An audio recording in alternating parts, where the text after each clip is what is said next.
바울 사도께서는 누구든지 다른 교훈을 하며 바른 말 곧 우리 주 예수 그리스도의 말씀과 경건에 관한 교훈을 따르지 아니하면 그는 교만한 사람이라고 말씀하고 있습니다. 1세기 교회 안에 다른 교훈을 가르치며 바른 말인 예수님의 말씀을 거역하고 경건에 관한 교훈을 따르지 않는 한 교만한 성도들이 있었다는 말씀입니다.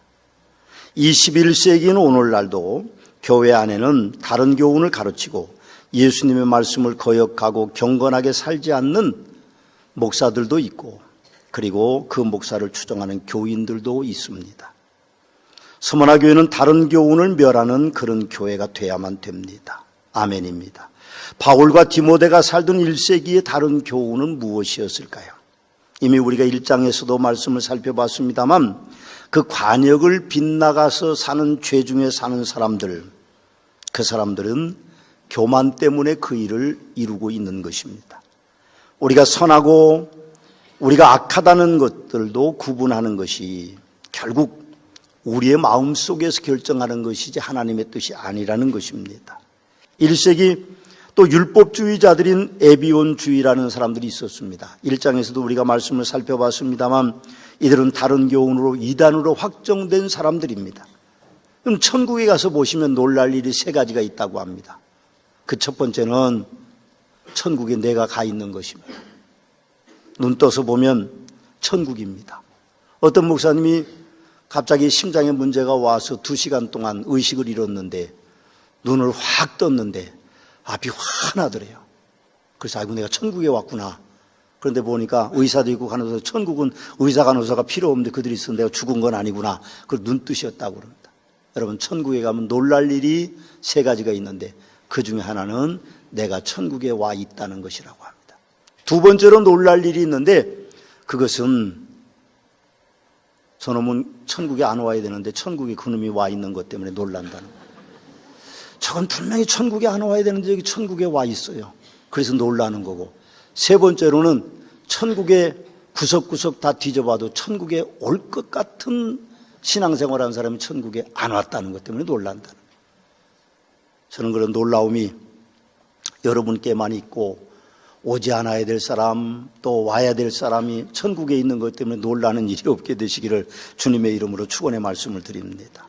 기독교의 출발이 유대교를 배경으로 하고 있기 때문에 유대교를 믿는 사람들이 예수 그리스도를 구세주로 믿으면서도 예수 그리스도를 구세주로 믿는 것만으로는 부족함이 너무 많았던 겁니다. 자유라고 하는 것이 굉장히 좋은 건데 구속돼 있다 갑자기 자유를 주면은요, 우리가 그 자유를 누릴 수 있는 그런 능력이 우리 인간들에게는 없습니다. 제가 우리 선배들에게 들어보니까 자유당 시절 때는요, 시장을 가면 지나가는 사람 뺨을 딱 친답니다. 왜 때리냐? 그렇게 말하면 내 자유다. 그렇게 이야기했다고 그래요. 두들겨 패는 것도 자유고 남의 거 훔쳐가는 것도 자유다. 그 자유를 오해하는 거죠. 그러면 이것이 참 굉장히 큰 문제가 있습니다. 율법주의를 지켜오던 사람들이, 그 사람들이 유대교로 개종하면, 유대인들이 기독교로 개종하면서 사실은 율법주의를 버리지 못하는 것이죠. 마치 우리나라 사람들이 예수를 믿으면서도 아직도 미신적인 부분들이 남아 있는 거죠. 명절이 되면, 제삿날이 되면 괜스레 뭔가는 해야 된다는 그런 생각들을 가지고 있는 것과 똑같습니다. 그럼 예수 믿는 사람들이 뭐를 안 해도 괜찮습니다. 그런 것 때문에 마음 부담 가지실 필요가 없어요. 그런데 우리가 그런 부분들 때문에 결국 우리도 율법주의에 매여 있는 그런 사람들이 되기가 쉽습니다. 예수 믿는 것, 그 믿음만으로는 구원을 확실하지 못하기 때문에 안식일도 지켜야 되고 11조도 해야 되고 또 뭐도 해야 되고 매일 새벽기도 나와야 되고, 그렇게 율법주의에 매여 있는 그리스도인들이 많다는 데 있습니다. 바울 사도는 율법을 지키려는 시도를 차단했습니다. 디모데전서 1장 5절에서 9절 말씀해 보면 사람이 이에서 벗어나 헛된 말에 빠져 율법의 선생이 되려 하나 자기가 말하는 것이나 자기가 확정하는 것도 깨닫지 못하는도다. 그러나 율법은 사람이 그것을 적법하게만 쓰면 선한 것임을 아노니 알 것은 이것은 율법은 옳은 사람을 위해 세우는 것이 아니고 그런 사람을 위해 세운 것이라고 바울 사도는 그렇게 우리에게 말해주고 있습니다. 이미 제가 말씀을 드린 바가 있습니다만 예수님 좁은 길 구원개혁연대라는 단체에서 유인물을 뿌리고 있습니다. 그 유인물에 보면요, 그렇게 이야기합니다. 교회 안에 천국에 입성하지 못할 자가 많으니 제2 종교개혁이 시급하다. 그분들은 그렇게 주장합니다. 예수님은 물과 성령으로 거듭나 좁은 길을 가는 자만 천국 입성을 허락하셨다. 그렇게 아주 큰 문자로 기록하고 있습니다. 그런데 천국 가는 길에 대해서 그분들의 주장은 그래도 의견이 분분하다. 대다수 교회 지도자들은 누구든지 예수님을 구주로 영접하면 교회 예배에 참석한다면 적어도 천국 입성에는 문제가 없을 것처럼 가르치고 있다. 그러나 사실은 그렇지 않다고 그분들은 주장하는 거죠. 그러면서 일반 교회 목사들이 강도에 예수님의 십자가와 함께 달렸던 오른편 강도에 있는 사람이 구원받았기 때문에 율법을 지키지 않아도 된다고 생각하지만 그 사람은 십자가 위에서 금방 죽었기 때문에 문제가 안 생긴다. 그러나 우리는 십자가 위에서 달린 것이 아니고 나와 있기 때문에 그분들의 주장은 우리가 죄를 지으면 안 된다는 거죠. 유명한 목사의 이름들이 나열된 예수님 좁은 길 구원개혁연대라는 그분들의 주장은 사실은 좀 이해가 가는 부분들도 있습니다. 우리가 값싼 복음을 이제 전파한다고 생각해서 사람들이 비윤리적으로 살고 성도들이 그런 바르게 살지 못하는 부분들이 너무 많기 때문에 좀 우리가 좀 바르게 살자, 그런 취지는 저는 충분히 이해합니다만은, 그러나 그 사람들이 율법주의 신앙을 가지고 있기 때문에 저는 그분들의 생각에 동조할 수 없습니다. 우리는 율법주의 사상을 조심하고 그들을 타파해야 됩니다. 갈라디아서 2장에서 바울은 그렇게 말합니다. 사람이 의롭게 되는 것은 율법의 행위로 말미암음이 아니고 오직 예수 그리스도를 믿음으로 말미암은 줄 알므로 우리도 예수 그리스도를 믿나니 이는 우리가 율법의 행위로는 의롭다함을 받지 못한다고 말씀하고 있습니다. 성경이 가르치면 의인은 없나니 하나도 없다고 확정하고 있습니다. 이 글을 쓰는 분이나 단체에 속한 분들은 구원받은 후에 죄가 하나도 짓지 않을까요? 그럼 어느 누가 죄를 짓지 않고 살 수 있겠습니까? 그래서 우리는 회개하는 것입니다. 사실은 그 누구도 어떤 것으로도 예수로 말미암지 않고는 구원받을 육체가 없다고 말씀합니다. 다른 이로서는 구원을 받을 수 없는 천하 사람 중에 구원을 받을 만한 다른 이름을 우리에게 주신 일이 없음이라고 그렇게 말씀하는데, 사실은 우리의 구원이 천국에 가는 그날 완성되는 것입니다. 성도가 의로워서 구원되는 것이 아닙니다. 우리가 바르게 살아서 구원받는 게 절대로 아니라는 것이죠. 은혜롭게도 예수님의 십자가로 대속함을 구원받는 성도는 청결한 마음과 선한 양심과 거짓이 없는 믿음에서 나오는 사랑으로, 그리고 죄를 지으면 죄를 깨닫고 죄를 뉘우치게 되고 죄를 회개하고 죄에서 돌아서는 은총을 입으면서 사는 것이 우리 그리스도인들의 모습입니다. 하나님의 은혜로 죄에 계속 거하지 않는 은총을 우리가 입고 있는 것이죠.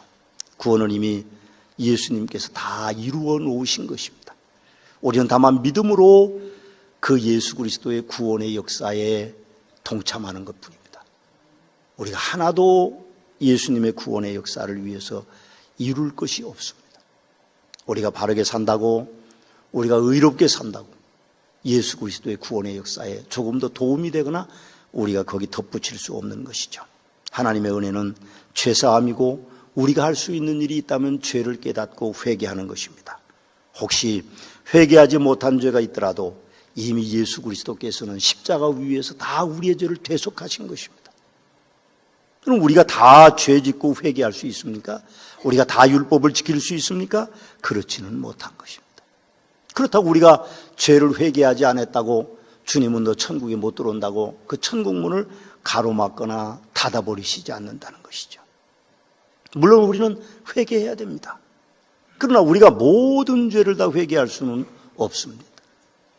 우리보다 약한 사람들이나 혹은 선천적으로 약한 사람들은 작은 것에 상처를 입습니다. 부부싸움을 해보십시오. 아무것도 아닌 것 같은데 남편은 아내 때문에 상처를 입고 시험에 들고 아내를 미워하고, 또 아내는 남편 때문에 남편은 아무렇지도 않게 생각하는 건데 그것이 큰 마음에 평생에 한이 되는 그런 경우들을 많이 봅니다. 남편은 쉽게, 아내는 쉽게 이야기하는데도 약한 아내나 약한 남편들이 상처를 입는 거죠. 그렇다면 우리가 그렇게 아내에게 상처를 주고 남편에게 상처를 줬다고 우리가 회개할 수 있습니까? 거의 대부분 그런 생각을 안 합니다. 흔히 있는 일이고 늘 그래왔던 것이죠.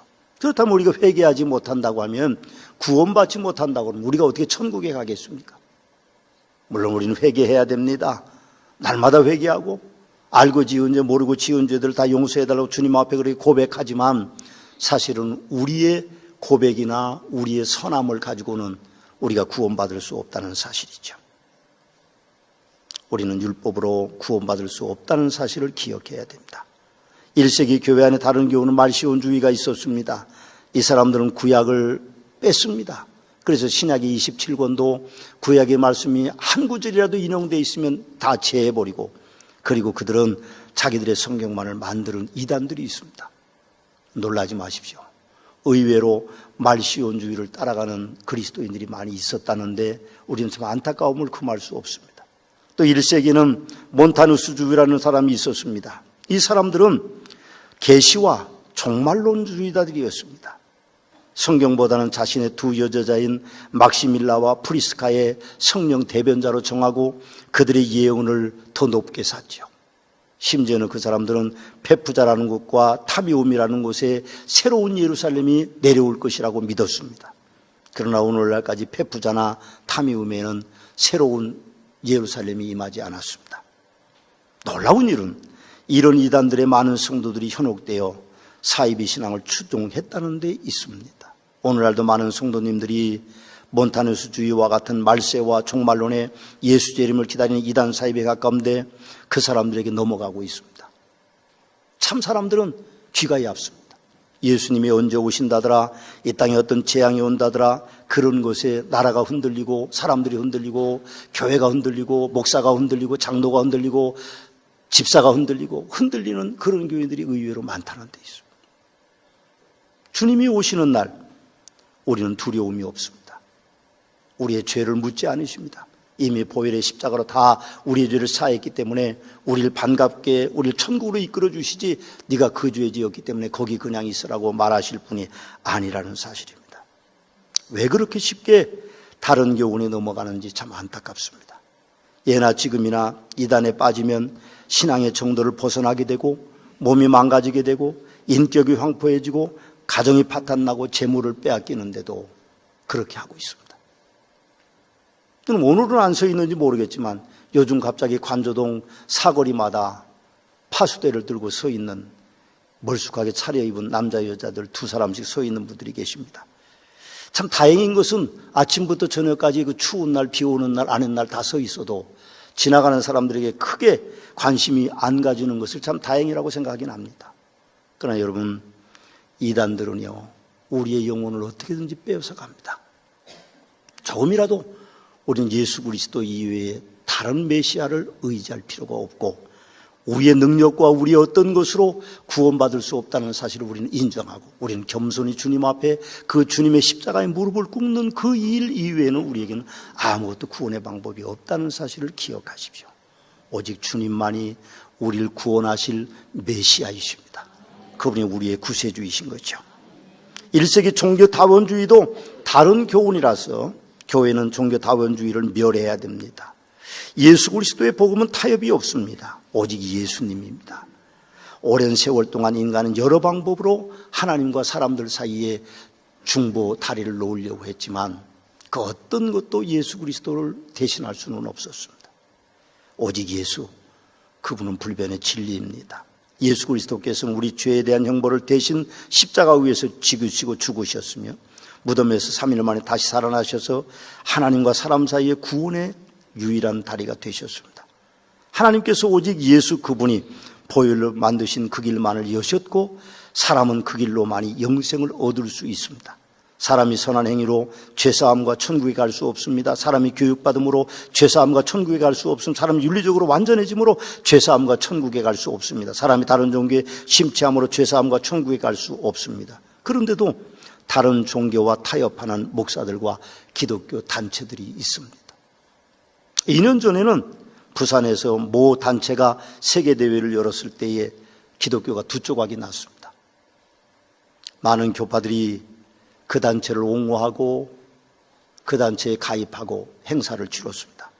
많은 교회는 그 단체를 옹호하지 않았고 그 단체에 동참하지 않았습니다. 피켓을 들고 오직 구원받을 분은 예수 그리스도밖에 없다고 그렇게 외쳤습니다. 사단은 우는 사자와 같이 믿는 자도 삼키려고 다닙니다. 교묘한 방법을 통해서 믿는 자를 삼키려고 합니다. 사단의 술수는 뛰어납니다. 그렇기 때문에 우리는 조심해야 될 수밖에 없습니다. 서머나교회에 속한 성도님들은 교회 이외의 어떤 성경 공부나 선교단체나 기도처소 같은 곳에 관심을 가져서는 안 됩니다. 기도하고 싶으면 교회 와서 기도하시고, 공부하고 싶으면 교회 성경 공부에 오셔서 공부하시고, 더 공부하고 싶으시면 책을 소개받을 수도 있을 것입니다. 물론 우리가 더 조심해야 될 것 하나는, 우리 성도들이 정말 조심해야 될 것 하나는 이단으로 판명된 선교단체뿐만 아니라 어떤 단체들뿐만 아니라 교회 안에 있는 애매모호한 신앙 노선을 걷는 진실한 듯 보이고 경건한 듯 보이는 성도들을 더 조심해야 됩니다. 그들의 삶은 성경보다는 자신들의 경험을 우선하는 경우가 많기 때문에 우리는 오직 바른 교훈, 성경, 오직 예수님의 말씀밖에는 없다는 사실을 우리는 기억해야 됩니다. 또한 경건에 관한 교훈을 따르지 아니하면 그는 교만하여 아무것도 알지 못하고, 그렇게 말씀하는 것에 우리는 주의해야 됩니다. 서머나교회는 이들을 멸해야 됩니다. 경건의 교훈을 따르지 않는 사람들을 멸하는 거죠. 여러분, 4절과 5절에 보면 그는 교만하여 아무것도 알지 못하고 변론과 언쟁을 좋아하는 자니 이로써 투기와 분쟁과 비방과 악한 생각이 나며 마음이 부패하여 진리를 잃어버려 경건을 이익의 방도로 생각하는 자들의 다툼이 일어난다라고 그렇게 말하고 있습니다. 교회가 시끄러우면 세상에 어떤 것이 조용할 수 있을까요? 그런데 교회 안에는 교회가 시끄럽기를 원하는 성도들도 있다는 사실입니다.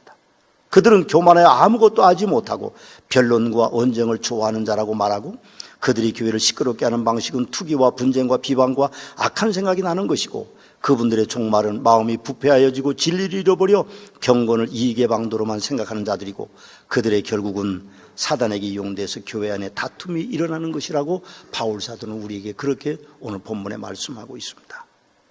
예수님께서는 바울 사도를 통하여 교회는 자족하는 이들이 있어야 된다고 또한 말씀하고 있습니다. 교회의 다른 교훈은 만신론으로 시작된 황금만능주의를 꼬집고 있는 것입니다. 교회는 황금만능주의를 멸해야 합니다. 교회는 황금만능주의 사상이 침입하면 교회의 본래 모습은 없어지는 것입니다. 저에게 카톡을 가끔 보내주시는 우리 은사님 한 분이 계십니다. 지금 이제 은퇴하신 원로 목사님이시고 또 한때는 우리 침례신학대학에서 우리를 가르치셨던 교수님이신데, 그분이 야손의 창이라고 하는 카톡을 늘 보내주십니다. 어제 저녁에는 저에게 카톡을 하나 보내셨는데, 교회가 황금만능주의를 따라가면 교회가 망한다고 하는 카톡을 보내주셨습니다. 제가 문자가 너무 길기 때문에 다 소개할 수는 없습니다만, 여러분, 교회는 물질로 세워지는 것이 아닙니다. 성도들의 헌신으로 세워지는 것이고, 그 기초는 예수 그리스도의 보혈의 공로 아래서 이루어지는 것입니다. 혹시 우리가 이 황금 만능주의를 이야기할 때 오해하지 마십시오. 부자가 나쁘다는 게 절대로 아닙니다. 부자가 되지 말라는 말씀도 더더욱 아닙니다. 당연히 성도들은 깨끗하고 선하고 자랑스러운 부자가 돼야 됩니다. 돈이 없으면 할 수 없는 것이 너무 많고, 돈이 있어서 할 수 있는 것이 너무 많습니다. 돈이 부족한 교회는 할 수 없는 것이 너무 많고, 돈이 많은 교회는 할 수 있는 것들이 너무 많기 때문에 우리는 깨끗하고 선한 부자가 돼야 됩니다. 우리는 부자에 대한 부정적인 이미지를 가져서는 절대로 안 됩니다. 부자는 다 도둑이 아닙니다. 부자는 모두 다 나쁜 짓을 돈을 번 것이 아니기 때문에 그렇습니다. 예수님의 마지막 시신을 장례를 치룬 아리마대 사람 요셉은 부자였습니다. 예루살렘에 아리마대 사람 요셉이 동굴 형태의 무덤을 준비한 것은요, 갑부라는 의미를 담고 있습니다. 그리고 함께 예수님의 장례를 치른 니고데모라고는 공회 회원은 값비싼 향료인 몰약과 침향 섞인 것을 100리트라쯤 가지고 왔다고 했습니다. 몇 천만 원이나 되는 향료입니다. 가난한 사람은 그것을 감당할 수 없었을 것입니다. 그럼 바울 사도가 선교하면서 유럽의 여러 도시에 머물렀는데 도시에서 머물 때마다 부잣집에 머물렀습니다. 하나님께서 부자를 통해서도 일하는 것이죠. 그러나 부하려 하는 자들은 이라고 책망하는 이유는 그들이 10절에 보니까 돈을 사랑하며 일만하게 뿌리가 되나니 이것들을 탐내는 자들은 미혹을 받아 믿음에서 떠나 근심으로써 자기를 찔렀더라고 그렇게 말합니다. 돈은 필요하지만 돈이 잘못 사용되면 악한 것이 될 수 있다는 것을 바울 사도는 우리에게 말하고 있는 것이죠. 여러분, 교회는 황금만능주의 사상을 멸해야 됩니다.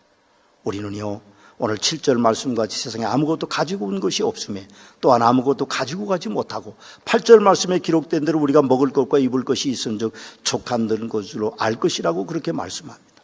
우리는 돈을 선하게 열심히 벌어서 선하게 그리고 열심히 인색함이 없이 사용할 줄 아는 그런 복된 성도들이 돼야만 될 것입니다. 우리 성문화교회는 부자들이 있어야 됩니다. 영적인 부자들도 있고 그분들이 영적인 부자를 넘어서서 또 육적인 부자들이 될 때에 우리 성문화교회가 감당해야 될 많은 하나님의 일에 풍요롭게 쓰여지는 복된 성도들이 더 많이 생기기를 주님의 이름으로 축원합니다. 옆에 분에게 한번 그렇게 해주시죠. 깨끗한 부자가 되십시오. 선한 부자가 되십시오. 기도하시겠습니다.